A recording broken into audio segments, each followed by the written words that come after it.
Hi, welcome to learnhowtogarden.com. In today's film I want to talk to you about crab apples and why I think they are one of the best small trees that we should put into our garden. If you're not subscribed to me at Learn How to Garden, there's a link directly above me right now. Click that link and input an email address. You get our monthly newsletter for free. You get to see every single one of our films in its longer versions with far more information. You get to find out what the gardening club is all about and why it's such a spectacularly great thing to be a part of. And you get to see the courses that we run at Learn How to Garden, from our mini courses to our in-depth no-dig course and our beginners course that covers all aspects of gardening. I'm often asked, what's a perfect tree for a small garden or an urban garden?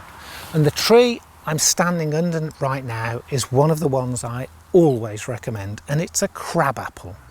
And the reason I recommend crab apples are, at this time of the year, they're covered in these stunning, bright, shiny apples, minute little crab apples, which look stunning. They sort of glisten in the autumn.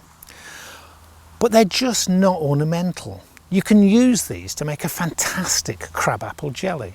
And any you don't use are used really quickly and really beneficially by wildlife of all kinds. Butterflies, insects, any that fall onto the floor are used by beetles, and birds absolutely love them.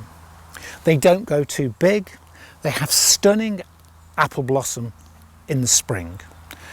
And they are also really elegant small trees. This one's grown as a standard, half standard, so we take off all the branches to about 3 feet and then we just allow it to grow. But as you can see, it's not a dense shade. So underneath here, in fact, I've got daffodils growing and early spring crocus.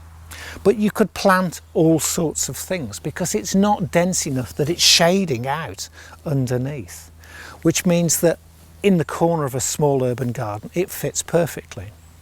And if you're growing other fruit, if you're growing apples themselves, a crab apple will cross-pollinate all your different apples.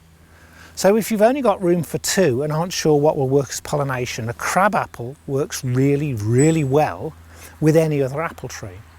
Or if, like me, you're fortunate to have a few apples growing, I grow crab apples in the corners, again, to help with the pollination of some of the varieties that are just a bit lazy about when they're going to be pollinated.